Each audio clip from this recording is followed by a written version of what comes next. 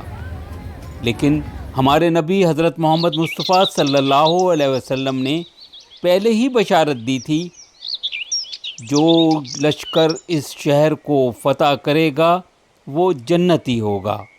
آیا صوفیہ سلطان احمد کے علاقے میں ہے۔ بلو ماسک کے بالکل سامنے آیا صوفیہ کی خوبصورت عمارت کھڑی ہے۔ 989 عیسوی میں ایک زلزلے نے اس کے گنبد کو بہت نقصان پہنچایا۔ بازنطینی حکام نے آرمینیا کے ماہر آرکیٹیکٹ ٹرائیڈیٹ کو بلایا کہ وہ اس گنبد کو صحیح کرے۔ چنانچہ ٹرائیڈیٹ نے اس گنبد کو 994 عیسوی میں دوبارہ تعمیر کر دیا۔ تو یوں کہہ لیں کہ اس وقت آپ 1028 سال پرانا گنبد دیکھ رہے ہیں۔ 29 مئی 1453 کو عثمانی خلیفہ سلطان محمد فاتح نے قسطنطنیہ فتح کر لیا۔ اس فتح کے بعد اس نے اس چرچ کو مسجد میں تبدیل کر دیا، جس کے لیے اس نے عیسائی کونسل سے اجازت بھی لی اور معقول رقم بھی ادا کی۔ چند مورخین اس پر بہت معترض ہوتے ہیں، لیکن آج بھی مغربی دنیا میں بڑھتے ہوئے مذہب بیزاری کے رویوں کے سبب یہاں کے لوگ اپنے چرچ اور گرجا گھر بیچ رہے ہیں، جن میں سے اکثر مسلمان خرید کر مسجدیں بنا لیتے ہیں۔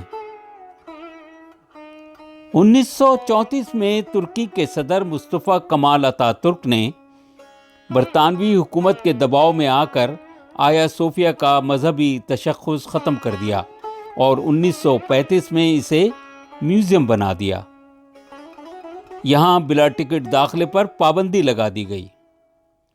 2020 میں ترکی کے صدر طیب اردوغان نے اعلیٰ عدلیہ کے ایک فیصلے کے بموجب آیا صوفیہ کو دوبارہ مسجد کا درجہ دے دیا۔ اب یہاں بلا ٹکٹ، بلا کسی رنگ و نسل اور مذہب و مسلک ہر شخص داخل ہو سکتا ہے۔ 1985 میں آیا صوفیہ کو یونیسکو ورلڈ ہیریٹیج کا حصہ قرار دیا گیا۔ 20ویں صدی کے آغاز میں بہت سے آرکیٹیکچرل انجینئرز یہ جاننے کے خواہش مند تھے کہ آیا صوفیہ کا گنبد کیسے ڈیزائن کر کے تعمیر کیا گیا۔ رابرٹ وان نائس وہ پہلا مغربی انجینئر تھا جسے 1930 میں یہ اجازت دی گئی۔ اس کی تجزیاتی رپورٹ 1960 میں شائع ہوئی۔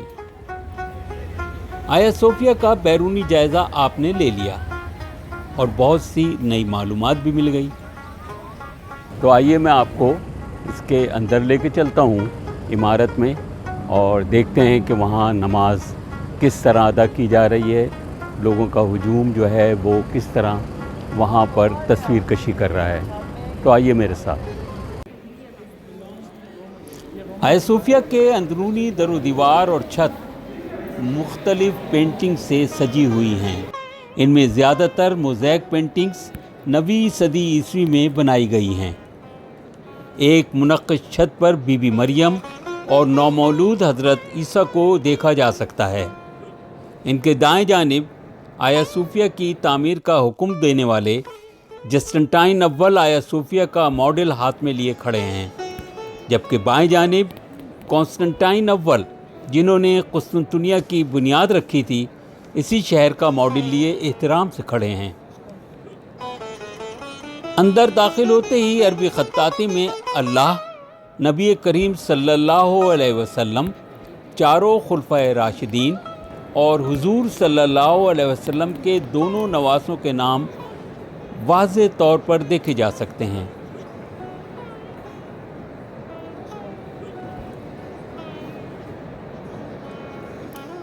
امام صاحب کی محراب کے اوپر چھت پر بنی ہوئی شبیہات کو بہت خوبصورتی سے سفید پردوں میں ڈھانک دیا گیا ہے۔ نماز کے وقت ہال میں عارضی حد بندی کر دی جاتی ہے۔ تاکہ نمازیوں کی نماز میں کوئی خلل نہ پڑے۔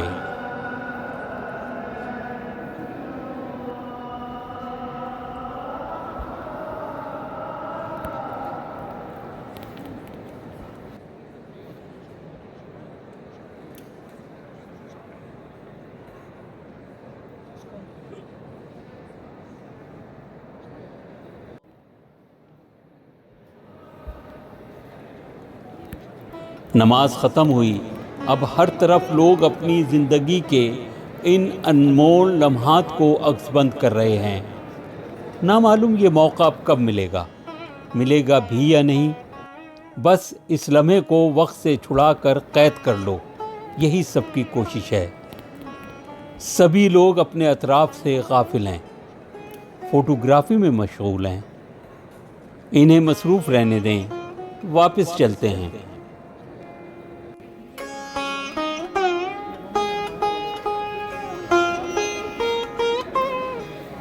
ہم آرٹ کی شاہکار دنیا اور تاریخ کا ایک منفرد باب دیکھ چکے۔